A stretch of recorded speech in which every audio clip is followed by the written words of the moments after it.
Good morning बच्चों। All the best for today exam. I hope आपने अपना course अच्छी तरह से रिवाइज कर लिया होगा और अब एग्जाम में ज़्यादा समय भी नहीं बचा हुआ। और अगर जिन बच्चों का अभी पूरा कोर्स रिवाइज नहीं हुआ वो भी टेंशन ना करे। अगर आपने एग्जाम से पहले 2-3 बार रिवाइज किया हुआ है तो पेपर स्पीकिंग पेपर आता है, सब रिकॉल हो जाएगा, बस आपको कूल रहना है। और वैसे तो मैंने आपके टाइम क्लास के समय बहुत सारे एमसीक्यू ऑलरेडी डिस्कस किए हुए हैं और बीच बीच में भी आपको काफ़ी एमसीक्यू और मैंने जीएसटी में हर चैप्टर में आपको 50-50 एमसीक्यू हैं। बट मैं एक फाइल लेके आ रहा हूँ जहाँ पे कस्टम डीटी एंड जीएसटी के सेलेक्टेड एमसीक्यू है। तो हो सकता है कि जो मैं आपसे एक क्वेश्चन डिस्कस करने जा रहा हूँ करीब में से आपके 4-5 एमसीक्यू हिट हो जाए। I am not sure but ये अच्छे एमसीक्यू है तो इसके उम्मीद है कि हिट हो जाए। तो अगर आपके पास टाइम हो तो आप जरूर देखना, अदरवाइज ना ओके। एक मेरी आपको और एडवाइज है कि आपको पहले सब्जेक्टिव पेपर को देखना चाहिए और कोई से भी साथ में से जो 2 क्वेश्चन आपको बहुत अच्छे आते हैं पहले उसको कर लो।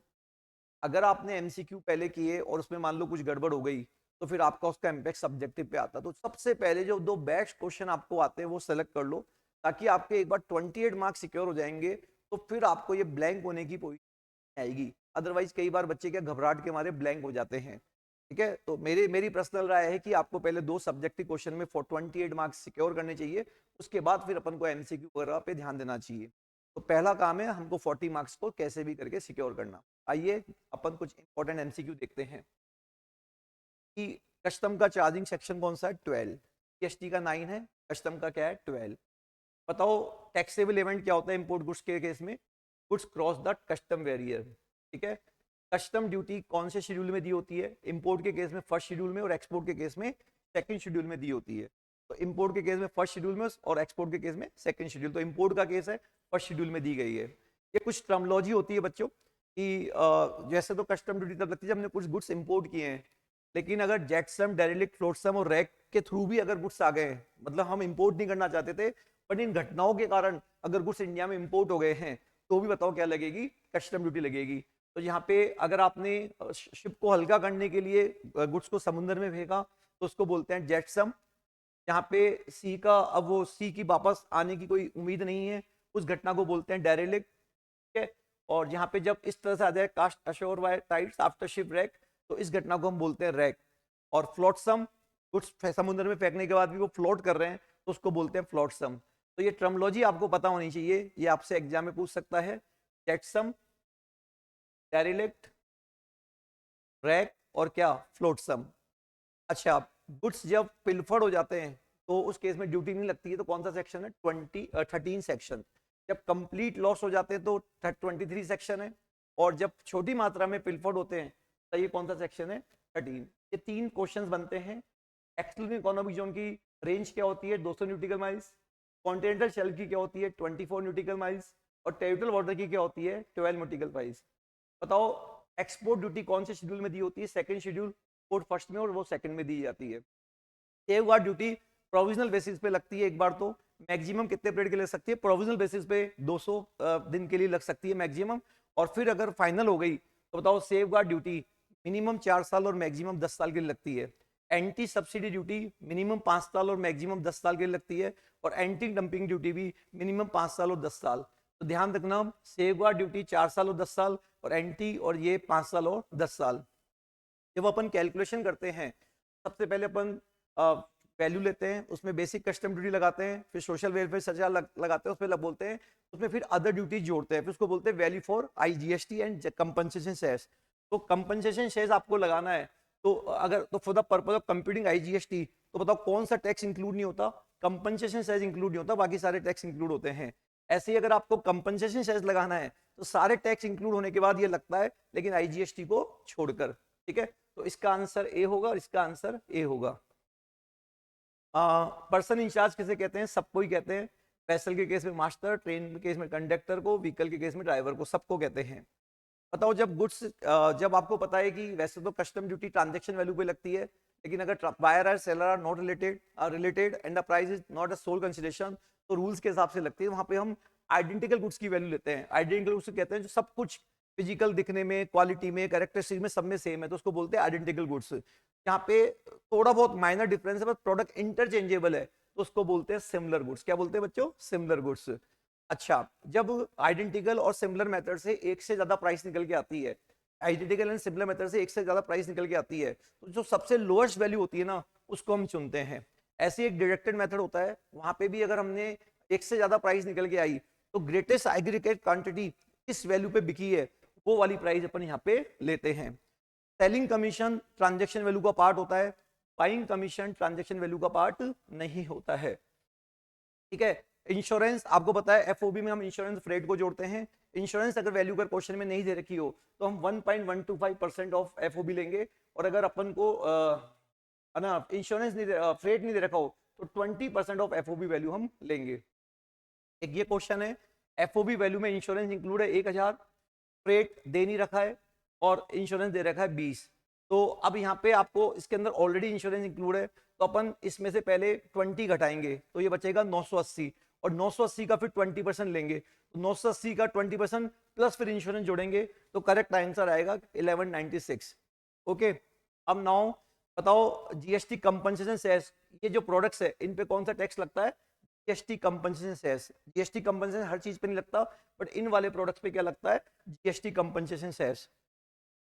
Protective duty impose for the protection of interest and establishment और रिकमेंडेशन ऑफ, मतलब कौन रिकमेंड करती है प्रोटेक्ट ड्यूटी लगाने के लिए? टैरिफ कमीशन रिकमेंड करता है कि ये ड्यूटी लगनी चाहिए। इंपोर्ट मैनिफेस्ट कब सबमिट की जाती है? बिफोर अराइवल ऑफ वेसल, और इंपोर्ट रिपोर्ट आने के 12 घंटे बाद तक। तो अगर माल शिप और एयर से आ रहा है तो 12 घंटे पहले, और आने से पहले, और अगर बाय रोड आ रहा है तो उसको हम इंपोर्ट रिपोर्ट सबमिट करते हैं, आने के 12 घंटे तक आप दे सकते हो। अगर हमने गुड्स को इंपोर्ट किया तो हमको एक डॉक्यूमेंट सबमिट करना पड़ता है, उस डॉक्यूमेंट का नाम है बिल ऑफ एंट्री। और अगर गुड्स को एक्सपोर्ट किया है तो हमको एक डॉक्यूमेंट देना पड़ता है, उसका नाम है शिपिंग बिल, उसका नाम है शिपिंग बिल। अगर गुड्स एक्सपोर्ट हो रहे हैं बाय रोड, तो बताइए हमको बिल ऑफ एक्सपोर्ट देना पड़ता है। देखो, इंपोर्ट के केस में बिल ऑफ एंट्री, एक्सपोर्ट के केस में शिपिंग बिल। अगर एयर और वेसल से जा रहा है और बाय रोड जा रहा है तो bill of export document submit करना होता है। ठीक है। एक्सचेंज रेट कौन देता है? सीबीआईसी देता है। Exchange rate in case of import हम कौन से दिन की लेते हैं? जिस दिन बिल ऑफ एंट्री फाइल की। और exchange rate in case of यहाँ एक्सपोर्ट, एक्सपोर्ट आएगा तो एक्सपोर्ट के केस में हम किस दिन की लेते हैं? जिस दिन शिपिंग बिल फाइल किया। अगर ड्यूटी की रेट चेंज हो जाए इंपोर्ट के केस में, तो बताओ हमको किस दिन की देते हैं? जिस दिन एंट्री इनवर्स और entry bill of entry file की और एंट्री इनवर्स हुई, विच एवर इज अर्लियर, नहीं later, whichever is later. Bill of entry हमको कितने दिन में फाइल करनी होती है? एक दिन एडवांस में, एक दिन पहले एडवांस में, एक दिन पहले एडवांस में। ठीक है। मैक्सिमम पीरियड हम कितने दिन पहले हम बिल ऑफ एंट्री को एडवांस में फाइल कर सकते हैं? 30 डेज में फाइल कर सकते हैं। जब गुड्स सेम कन्वेंस में ही होते हैं और आगे बढ़ते हैं तो उसको बोलते हैं ट्रांजिट, और जहां पे व्हीकल चेंज हो जाए तो उसको बोलते हैं ट्रांसशिपमेंट। ट्रांजिट का सेक्शन है 53 और ट्रांसशिपमेंट का सेक्शन है 54। तो these are the some important MCQ जो आपको कस्टम में आ सकते हैं। तो बच्चों आप एक बार इसको जरूर जरूर देखना। ठीक है। आइए अब आते हैं डीटी में, जीएसटी में। देखो, अगर एम्प्लॉयर एम्प्लॉय को विदाउट कंसिडरेशन भी कोई गिफ्ट देता है तो उसको सप्लाई मानते हैं। कब मानते हैं? जब गिफ्ट की वैल्यू 50,000 से ज्यादा हो, तो 50,000 आएगा, है ना। कॉन्स्टिट्यूशन अमेंडमेंट एक्ट कौन सा था? 101 एक्ट अमेंडमेंट एक्ट था। बताओ जीएसटी काउंसिल का कौन सा आर्टिकल है? 279 ए। जीएसटी काउंसिल का गठन कब हुआ था? 15 सितंबर 16 को। जीएसटी काउंसिल में कोई भी मुद्दा पास करने के लिए कोरम चाहिए होता है, तो कितना कोरम होता है? 50% का। जीएसटी कंपनसेशन सेस कब तक इफेक्टिव है? 31/3/26 तक। जीएसटी काउंसिल में अगर कोई भी डिसीजन लेना है तो कितने वोटों से पास होता है? 3/4 वेटेज एवरेज, 3/4 वेटेज एवरेज के बाद, है ना। आपको पता है कि रिवर्स चार्ज के अंदर आजकल रेस्टोरेंट के केस में रिवर्स चार्ज लगता है और इको पे करता है ना। लेकिन अगर रेस्टोरेंट होटल में है और होटल के पर डे का रूम का किराया कितना है? 7,500 से ज्यादा, उस केस में बताओ कौन पे करेगा? इको पे नहीं करेगा, एक्चुअल सप्लाई डायरेक्ट होटल ही पे करेगा। तो 7,500 ध्यान रखना। ठीक है। बताओ रजिस्ट्रेशन के लिए नागालैंड में क्या लिमिट होती है? मणिपुर, मिजोरम, नागालैंड, त्रिपुरा में लिमिट क्या होती है? 10 लाख। लेकिन ध्यान रखना वहां से टैक्सेबल सप्लाई होनी चाहिए। अगर एग्जाम सप्लाई होगी तो 10 लाख वाली लिमिट नहीं लगेगी, आगे वाली लिमिट लगेगी। अच्छा, सर्विस के केस में बताओ रजिस्ट्रेशन की लिमिट क्या होती है? 20 लाख। कहीं भी हो 20 लाख होगी, लेकिन मणिपुर नागालैंड में होगा तो 10 लाख होगी। अच्छा, अगर बताओ ये अपन नोटिफाइड गुड्स है, नोटिफाइड गुड्स कर रहे हैं तो लिमिट क्या होती है बच्चों? 20 लाख। तो देखो, मणिपुर, मिजोरम, नागालैंड, त्रिपुरा में चाहे गुड्स हो या सर्विस हो, 10 लाख। अदर स्टेट में सर्विस के सप्लायर हो तो 20 लाख, गुड्स के सप्लायर हो लेकिन अरुणाचल प्रदेश, उत्तराखंड, अरुणाचल प्रदेश, उत्तराखंड, मेघालय, सिक्किम, पांडिचेरी और तेलंगाना, वहाँ 20 लाख। इन स्टेट के अलावा अगर आप नोटिफाइड गुड्स के मैन्युफैक्चरर हो, तंबाकू, पान मसाला, आइसक्रीम, ब्रिक्स वगैरह, तो 20 लाख। अगर हम किसी में भी नहीं आ रहे हो तो 40 लाख की लिमिट लगती है। तो ये नोटिफाइड गुड्स का मैन्युफैक्चरर और ट्रेडर है, तो बताइए यहाँ 20 लाख की लिमिट क्या लगेगी? 20 लाख। कंपोजिशन स्कीम आप ऑप्ट करना चाहते हो मेघालय में, तो लिमिट क्या लगेगी? 76 लाख। अगर आप सर्विस के सप्लायर हो तो लिमिट कौन सी लगेगी? 50 लाख, है ना। हम आईटीसी लास्ट क्लेम करने की लास्ट डेट क्या होती है? जिस दिन हमने एनुअल रिटर्न भरा और 30th number of next financial year, दोनों में से जो क्या हो? अर्लियर हो। बताओ, अगर कोई हम अनरजिस्टर्ड से रजिस्टर्ड हो रहे हैं, अनरजिस्टर्ड से रजिस्टर्ड हो रहे हैं, तो हमको बैक डेट के स्टॉक की आईटीसी मिल जाती है, लेकिन कितना पुराना स्टॉक? 1 साल पुराना स्टॉक, उसकी आईटीसी मिल जाएगी। ठीक है। अगर आप registered person in case of supply of capital goods, plant and machinery, जिसकी आपने क्या ली थी? आईटीसी ली थी। और उसके बाद देखो, the registered person in case of supply of capital goods और प्लांट और machinery on which ITC has been avail taken shall pay an amount equal to the input tax credit on such goods, capital goods, plant and machinery which is being arrived at by reducing the input at 5 percentage point for every quarter part thereof from the date of issue of invoice or the date of transaction value of such capital goods whichever is higher। मतलब कहने का मतलब है कि आप जैसे आपका registration cancel हो जाता है तो आपने कैपिटल गुड्स की पहले क्या ली होगी? आईटीसी। तो अब आपको वो आईटीसी रिवर्स करनी होती है। तो कितनी करनी होती है? जितना हमने आईटीसी ली थी 5% पर क्वार्टर लेस कर देना, और जितने भी आपने कैपिटल गुड्स को बेचा दोनों में से जो हायर वैल्यू है, बताइए कितना परसेंट लेस करना होता है? 5% पर क्वार्टर लेस करना होता है। बताओ, non resident taxable person required to apply for registration. वैसे तो हमको 30 दिन में रजिस्ट्रेशन के लिए अप्लाई करना होता है, बट इसके लिए एडवांस में बिजनेस कमिश्नर होने के 5 दिन पहले करना होता है। बताओ, जीएसटी का रजिस्ट्रेशन सर्टिफिकेट कौन सा फॉर्म होता है? R6, है ना। जीएसटी रजिस्ट्रेशन 6 के अंदर होता है। बताओ, वॉलंटरी रजिस्ट्रेशन अगर आप करते हो और बिजनेस कितने महीने में स्टार्ट नहीं करते तो आपका रजिस्ट्रेशन कैंसिल हो जाएगा 6 मंथ के अंदर। उसके बाद अगर आप आधार ऑथेंटिकेशन नहीं करवाते हो, आधार ऑथेंटिकेशन नहीं करवाते हो, तो उस केस के अंदर फिजिकल वेरिफिकेशन होने के बाद ही आपको रजिस्ट्रेशन होगा। उस केस में लिमिट क्या लगेगी? 7 दिन या 30 दिन? 30 दिन की लिमिट लगेगी। जीएसटीआईएन कितने डिजिट का होता है? 15 डिजिट का नंबर होता है। ठीक है। जीएसटीआईएन नंबर के लिए हमको जो पैन नंबर चाहिए होता है, the registration that GST is based with the state specific number is known as a GST identification number which is a कितना डिजिट का होता है? एक तो पैन नंबर बेस होता है और 15 डिजिट का होता है। तो पैन नंबर बेस होता है और 15 डिजिट का होता है। उसके बाद एक person cross the threshold limit 1 जुलाई 23 को, उसका टर्नओवर क्रॉस मतलब 22 और 24 के हिसाब से लाइबल है, और उसने 30 दिन के लिए अप्लाई करना होता है। उसने टाइमली अप्लाई कर दिया, उसको सर्टिफिकेट ग्रांट हुआ 20 अगस्त को। जब हम टाइमली अप्लाई करते हैं तो बताओ इफेक्टिव डेट ऑफ रजिस्ट्रेशन क्या होती है? जिस दिन सर्टिफिकेट मिला, जिस दिन लाइबल हुआ था। जिस दिन लाइबल हुआ था 1 जुलाई। और अगर वो टाइमली अप्लाई नहीं करता, टाइमली अप्लाई नहीं करता, तो फिर जिस दिन सर्टिफिकेट मिला उस दिन वो क्या होता है? लाइबल माना जाता है, 20 सितंबर। बताओ, वैसे तो हमको हर ट्रांजैक्शन के लिए इनवॉइस इशू करने की जरूरत होती है, लेकिन और इमीडिएट करनी होती है, लेकिन अगर आप अनरजिस्टर्ड पर्सन को सप्लाई करते हो और वैल्यू, गुड्स की वैल्यू 200 रुपए से कम है और सामने वाला अनरजिस्टर्ड और इनवॉइस नहीं मांग रहा है, तो आपको ईच ट्रांजैक्शन के लिए इनवॉइस इशू करने की जरूरत नहीं है, डे एंड पे करते हैं। तो बताइए वो कितनी कम वैल्यू पे करते हैं? 200 रुपए से कम। तो 200 रुपए से कम वाली वैल्यू के लिए आप डे एंड पे इनवॉइस इशू कर देना, ईच ट्रांजैक्शन पे करने की जरूरत नहीं है। जब अपन गुड्स अप्रूवल पे भेजते हैं तो हमको इनवॉइस कितने दिन के इशू करनी चाहिए? जिस दिन रिमूवल हुआ, तो when the goods been sent और टेकन और अप्रूवल, बताइए हमको कितने दिन के अंदर इनवॉइस इशू करनी होती है? या तो सप्लाई कंफर्म हो गई या रिमूवल के 6 महीने, दोनों में से जो अर्लियर हो। तो करेक्ट आंसर ए और बी। अच्छा, ई वे बिल, जैसे ई वे बिल आपने 12 फरवरी को जनरेट किया और ओवर डायमेंशनल कार्गो होता है ये ना, और डिस्टेंस 100 किलोमीटर है, द वैलिडिटी पीरियड, तो ओवर डायमेंशनल कार्गो के हम एक दिन में 20 घंटे ना, अपन को यहाँ पे कितने दिन का सफर करना होता है? 1 डे में 20 आवर्स तक 20 किलोमीटर का सफर करना होता है। तो यहाँ पे कितने किलोमीटर? 100। तो इसका मतलब 5 दिन, 100 को डिवाइड कर दो 5 से, तो 12 फरवरी को तो हम काउंट करेंगे नहीं। 13, 14, 15, 16, 17, ठीक है। तो 17 की जो मिड नाइट है, मतलब 17 तारीख को रात को 12 बजे तक गुड्स वहां पे पहुंच जाने चाहिए। ठीक है। अगर कोई रजिस्टर्ड पर्सन एग्जेम्प्टेड सप्लाई कर रहा है तो बताओ क्या इश्यू करेगा? टैक्स इनवॉइस या bill of supply? Bill of supply. Debit note और क्रेडिट नोट कौन से सेक्शन में इश्यू होते हैं? 34 के अंदर इश्यू होते हैं। बताओ, आजकल ई इनवॉइस मैंडेटरी होता है। पहले लिमिट 50 की होती थी, बाद में 20, 10, अब कितना है? जिनका टर्नओवर 5 करोड़ से ज्यादा है, प्रीसीडिंग फाइनेंशियल का टर्नओवर 5 करोड़ से ज्यादा है, उनके लिए ई इनवॉइस इशू करना क्या है, मस्ट है।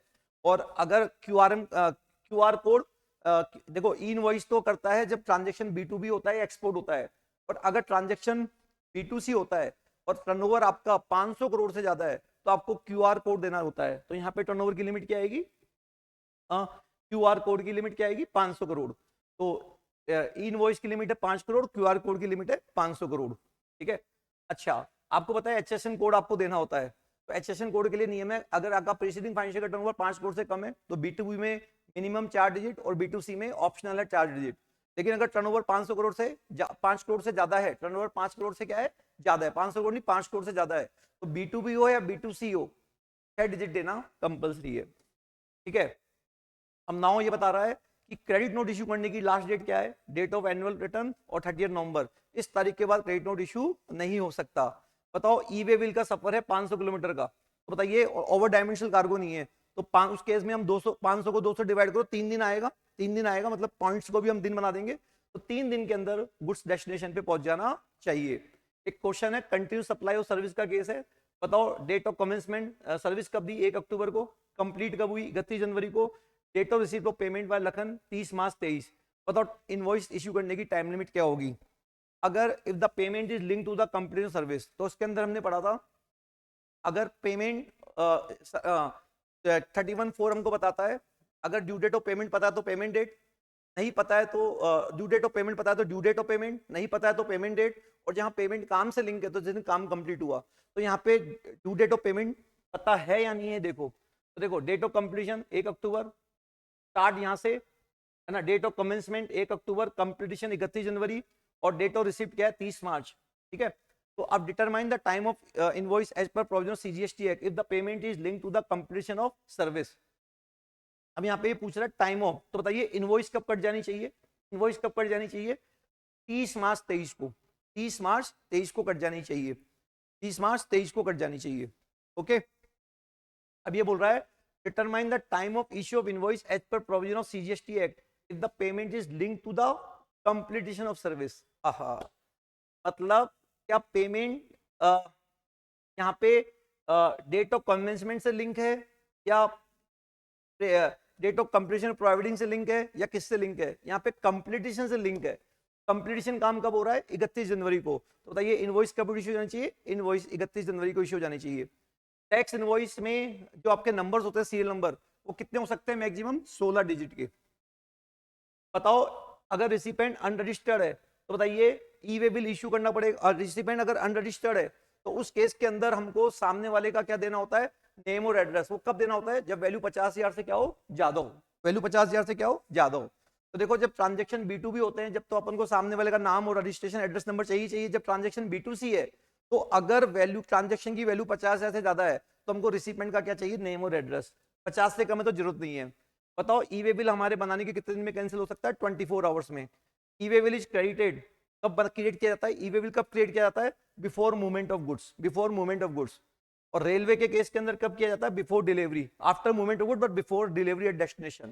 तो ध्यान रखना ई वे बिल वैसे तो मूवमेंट से पहले क्रिएट होता है, बट रेल के केस के अंदर बताओ कब होता है, रेलवे शिप और एयर के केस में कब होता है, after movement but before delivery of destination. बताओ कौन से केस में अपन को पार्ट भी अपडेट करने की जरूरत नहीं होती, अगर डिस्टेंस 50 किलोमीटर से कम है और मैटर इंट्रा स्टेट है तो वहां पे आपको पार्ट भी अपडेट करने की जरूरत नहीं होती। क्यूआर कोड कब मैंडेटरी होता है, जब ट्रांजैक्शन B2C है और टर्नओवर 500 करोड़ से 500 करोड़ से ज्यादा है तो क्यूआर कोड देना जरूरी होता है। E way will need to issued even the value consent, मतलब कौन से केस है जहां वैल्यू 50 से कम है तब भी ईवे बिल आपको इशू करना है। एक तो जब हम जॉब वर्कर को भेजते हैं और इंटरेस्टेड सप्लाई हो रही है और interstate supply of handicraft goods, इन दो सिचुएशन में इररेस्पेक्टिव ऑफ द वैल्यू अपन को ईवे बिल इशू करना होता है। तो आंसर आएगा ए और बी। बताओ जो अपना ईवे बिल अपन जब पार्ट ए जनरेट करते हैं तो the unique number generated in the e-way bill shall be valid for a period of days for the updation of part. तो पार्ट ए अपडेट करने के बाद पार्ट बी अपन कितने दिन तक अपडेट कर सकते हैं, 15 डेज तक कर सकते हैं। Input tax credit as a self assessment in the return for registered person shall be credited to with the following. बताओ आईटीसी कौन से लेजर में जाती है, इलेक्ट्रॉनिक क्रेडिट लेजर में, इलेक्ट्रॉनिक क्रेडिट लेजर में। एक्स ने गुड्स सप्लाई किया as per contract supply, the goods remove कब हुए, 20 सितंबर को, फॉर डिलीवर 1 अक्टूबर को, इनवॉइस इशू हुई 10 अक्टूबर को। The payment was credited. तो बताओ गुड्स के केस में हम इनवॉइस कब काटते हैं? जिस दिन इनवॉइस काटी और जिस दिन कटनी चाहिए थी। अब कटनी कब चाहिए थी? रिमूवल के दिन। तो रिमूवल कब हुआ? 20 सितंबर को। और काटी कब? 10 अक्टूबर को। दोनों में से अर्लियर क्या है? 20 सितंबर। तो करेक्ट आंसर क्या है? 20 सितंबर। अगर हम अगले महीने की 20 तारीख तक टैक्स का पेमेंट नहीं करते हैं तो इंटरेस्ट की रेट क्या होती है? 18%। ई लायबिलिटी रजिस्टर का फॉर्म कौन सा होता है? पीएमटी 01। ई क्रेडिट लेजर का कौन सा होता है? पीएमटी 02। और ई कैश लेजर का कौन सा होता है? पीएमटी 06। उसके बाद चालान जो हम क्रिएट करते हैं पेमेंट करने के लिए, बताओ कितने दिन तक वैलिड रहता है? 15 दिन। सीपीआई कितने डिजिट का होता है? 14 डिजिट का। हमको जैसे तो जो हमको हमारी जीएसटी की लाइबिलिटी होती है वो डेबिट कार्ड, क्रेडिट कार्ड, ई बैंकिंग, एनईएफटी, आरटीजीएस इनसे पे करनी होती है। हम कैश में या चेक से पेमेंट नहीं कर सकते हैं ओवर द काउंटर जाकर, बैंक जाकर। लेकिन अगर वैल्यू 10,000 से ज्यादा नहीं है, वैल्यू 10,000 से ज्यादा नहीं है, तो आप ओवर द काउंटर जाके भी, एक टैक्स पीरियड के लिए वैल्यू 10,000 से ज्यादा नहीं है तो ओवर द काउंटर जाके भी आप क्या कर सकते हो? जीएसटी जमा कर सकते हो। तो लिमिट क्या आएगी? 10,000। बताओ due date of filing return क्या है? ठीक है, due date of final return, final return की ड्यू डेट क्या है? 3 month from the date of cancellation और date of order of cancellation. दोनों में से जो क्या हो? अर्लियर नहीं लेटर हो। कंपोजिशन टैक्स वाले को एक तो बनना होता है एनुअल रिटर्न, उसका फॉर्म है GSTR4, अगले महीने की साल खत्म होने के बाद 30 अप्रैल। और जो क्वार्टरली रिटर्न बनने होते हैं, क्वार्टरली रिटर्न, उसका फॉर्म है CMP 08। तो ध्यान रखना, एनुअल रिटर्न की जो डेट है GST4 और क्वार्टरली रिटर्न की डेट क्या है? CMP 08। GSTR3B की ड्यू डेट क्या है? 28 day of the next month, अगले महीने की 20 तारीख। अगले महीने की 20 तारीख। बताओ हमको किताबें कब तक रखनी होती है मेंटेन? असेसमेंट ईयर के एंड से। एनुअल रिटर्न भरने की जो ड्यू डेट होती है, जैसे sorry for example annual return भरने की ड्यू डेट क्या होती है? जैसे 23-24 है तो एनुअल रिटर्न भरने की ड्यू डेट क्या होगी? 23-24 की 31 दिसंबर 24। 31 दिसंबर 24। तो बच्चों 31 दिसंबर 24 से 72 महीने। तो 72 महीने कब होते हैं? 31 जैसे इस क्वेश्चन में दे रखा है 31/12/18 ड्यू डेट है। 31/12/18 से 6 महीने। तो जैसे 17/18 है, 17/18 के एनुअल रिटर्न भरने की डेट क्या है? 31/12/18। तो इससे 72 साल, 72 महीने मतलब 6 साल, तो वो आएगी 31/12/24। 31/12/24। तो जल्दी से बताइए, फाइनेंशियल ईयर 17/18 है, 31/12/18 एनुअल रिटर्न भरने की डेट हो गई। तो बताइए यहां से 72 महीने तक आपको रिकॉर्ड्स मेंटेन करने हैं। तो अब जैसे मान लो अगर आपसे एग्जाम में पूछे कि 23-24 का बताओ, तो 23-24 की एनुअल रिटर्न भरने की ड्यू डेट क्या होगी? 31/12/24। इसकी डेट से 72 महीने तक आपको रिकॉर्ड्स को रखना है, 72 महीने तक रखना है। बताइए जो टीडीएस काटने वाला है वो कौन से केस के अंदर रिटर्न भरता है? 7 में, और उसको 10 तारीख तक जमा कराना होता है। ठीक है, जो इनपुट सर्विस डिस्ट्रीब्यूटर होता है उसको कब तक करना होता है? GSTR6 में रिटर्न भरना होता है और 13 को अगले महीने की 13 तक जमा कराना होता है। अच्छा, अब यहाँ पे क्या बोल रहा है? अगर हमने GSTR1 भरा, उसमें कोई मिस्टेक हो गई तो वो मिस्टेक कब तक रेक्टिफाई हो सकती है? साल खत्म होने के बाद, जो 30 नवंबर आएगी। जैसे ये मैटर 22-23 का था, 22-23 खत्म हुआ 31 मार्च 23 को, उसके बाद जो 30 नवंबर 23 आएगी वहां तक आप उस मिस्टेक को क्या कर सकते हैं? रेक्टिफाई कर सकते हैं। QRMP स्कीम अगर आप ऑप्ट कर सकते हो तो कौन आदमी ऑप्ट कर सकता है? जिसका टर्नओवर 5 करोड़ से कम हो, 5 करोड़ या उससे कम हो, वो ही QRMP स्कीम क्या कर सकता है? ऑप्ट कर सकता है। बताओ वैसे तो हम जब इंट्रास्टेट ट्रांजैक्शन होता है और B2B ट्रांजैक्शन होता है या B2C होता है, मतलब हम फॉर एग्जांपल मैं रजिस्टर्ड हूं, इंट्रास्टेट ट्रांजैक्शन है, तो B2B में तो मुझे हर इनवॉइस की डिटेल देनी पड़ेगी और B2C में मुझे कंसोलिडेट देनी पड़ेगी। बट इंटरस्टेट ट्रांजैक्शन है, इंटरस्टेट ट्रांजैक्शन है, तो देखो वापस सुनो, अगर ट्रांजैक्शन B2B है तो इंट्रा हो इंटर हो, आपको हर इनवॉइस की डिटेल देनी पड़ेगी। अगर ट्रांजैक्शन क्या है? B2C है तो इंट्रा में कंसोलिडेटेड डिटेल देनी है, इनवॉइस वाइज नहीं देनी। और अगर इंटर है और ट्रांजैक्शन की वैल्यू 2.5 करोड़ से 2.5 लाख से कम है तो भी आपको कंसिडर देनी है। बट अगर 2.5 लाख से क्या है? ज्यादा है, तो आपको ईच इनवॉइस की देनी पड़ेगी। तो वापस सुन लो, अगर ट्रांजैक्शन B2B है तो आपको ईच इनवॉइस की डिटेल देनी पड़ेगी। ट्रांजैक्शन B2C है तो इंट्रा में वैल्यू कितनी भी हो, वैल्यू कितनी भी हो, वैल्यू कितनी भी हो, आपको कंसिडरेटेड देना है। इंटर में वैल्यू 2.5 लाख से कम है तो कंसिडरेटेड देना है, अगर 2.5 लाख से ज्यादा है तो फिर आपको क्या करना है बच्चों? आपको क्या करना है?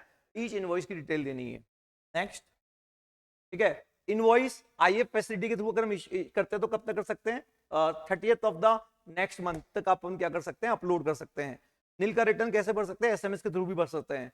बताइए इंटर स्टेट सप्लाई क्या आई गया? 2.5 लाख वाली बात आई गई, 2.5 लाख वाली बात यहाँ पे आई गई। और B2B transaction of the month can be through, मतलब हम इनवॉइस फैसिलिटी के थ्रू मैक्सिमम कितने वैल्यू के ट्रांजेक्शन अपलोड कर सकते हैं? 50 लाख आएगी, 50 लाख। और यहाँ पे हमने बता ही दिया। और ये रहा 2.5 लाख वाली बात। कैपिटल गुड्स अगर हम जॉब वर्कर को भेजते हैं तो बताइए 3 साल के अंदर वो वापस आ जाने चाहिए, नहीं तो डीम सप्लाई मान लेंगे। और अगर इनपुट गुड्स भेजते हैं तो 1 साल के अंदर आ जाना चाहिए। IRN रेफरेंस नंबर, क्या बोला मैंने? IRN रेफरेंस नंबर, जो अपन जब ई इनवॉइस क्रिएट करते हैं तो एक पोर्टल पे एक नंबर क्रिएट होता है जिसको QR कोड भी बोलते हैं। बताओ वो कितने, IRN रेफरेंस नंबर बोलते हैं, वो कितने डिजिट का होता है? 64 डिजिट का होता है। कितने डिजिट का? 64 डिजिट का। आइए बच्चों अब DT के कुछ MCQ देख लेते हैं।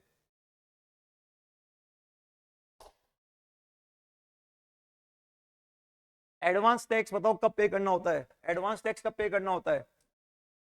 जब जब आपकी लाइबिलिटी 10,000 उससे ज्यादा है तो आपको एडवांस टैक्स पे करना है। बताओ, वैसे तो एडवांस टैक्स की 4 ड्यू डेट होती है, लेकिन जब 44 ADA और ADA लगता है तो बताओ दो एक ही ड्यू डेट होती है 15 मार्च। क्या होती है? 15 मार्च। बताओ सैलरी के केस में TDS की रेट 10% होती है, या जो एवरेज रेट इन फोर्स और एवरेज रेट के लिहाज से लगता है उस केस में बताओ। कॉन्ट्रैक्टर के केस में TDS कब कटता है? जब इंडिविजुअल कॉन्ट्रैक्ट की वैल्यू 30 से ज्यादा और एग्रीगेट 1 लाख से ज्यादा हो। ठीक है। अच्छा, अगर आपने मान लो रिटर्न टाइमली नहीं भरा तो आप पे फीस लगेगी। अब टोटल इनकम कितनी है? 8 लाख, तो फीस लगेगी 5,234 आपकी फीस लगेगी। बताओ बिल रिटर्न भरने की लास्ट डेट क्या है? असेसमेंट ईयर के एंड से 3 महीने पहले, वो आएगी 31/12/24। क्या आएगी बच्चों? 31/12/24। तो ये 24-25 है, इसके एंड से 3 महीने पहले 31/12/24 आएगी। ठीक है। के बाद बताइए, अगर आप पे रिफंड मिल रहा है तो रिफंड का सेक्शन कौन सा होता है? इंटरेस्ट, रिफंड पे इंटरेस्ट मिलता है तो सेक्शन कौन सा होता है? 244A। बताओ इक्वलाइजेशन लेवी कब लगता है? जब 1 लाख से ज्यादा हो, 1 लाख से ज्यादा हो तब इक्वलाइजेशन लेवी लगता है ना। उसके बाद अनलिस्टेड शेयर का होल्डिंग पीरियड कितना होता है? 24 मंथ। अगर हमने कोई लैंड और बिल्डिंग बेची, और हमने बॉन्ड्स खरीदे, तो बताओ बॉन्ड्स का लॉक इन पीरियड क्या होता है? हमको बॉन्ड्स तो 6 महीने में खरीदने होते हैं, और हमको अगर एग्जामिशन को मेंटेन करना है तो हमको 5 साल तक नहीं बेचना है, तो एग्जामिशन क्या हो जाएगी? विड्रॉल। बताओ इनकम एस्केपिंग का कौन सा सेक्शन होता है? 147। डिपार्टमेंट अगर आप पे कोई डिमांड नोटिस निकालता है उसका सेक्शन कौन सा होता है? 156। Preliminary expenses cost of project के 5% से अलाउड नहीं हो सकते। वैसे प्रिलिमिनरी एक्सपेंसेस 5 सालों में अलाउड होते हैं, और कॉस्ट ऑफ प्रोजेक्ट के 5% से ज्यादा अलाउड नहीं हो सकते। उसके अलावा अगर मान लो आपका एडवांस टैक्स कितना है? 1 लाख, तो 15 दिसंबर तक कितना पहुंच जाना चाहिए?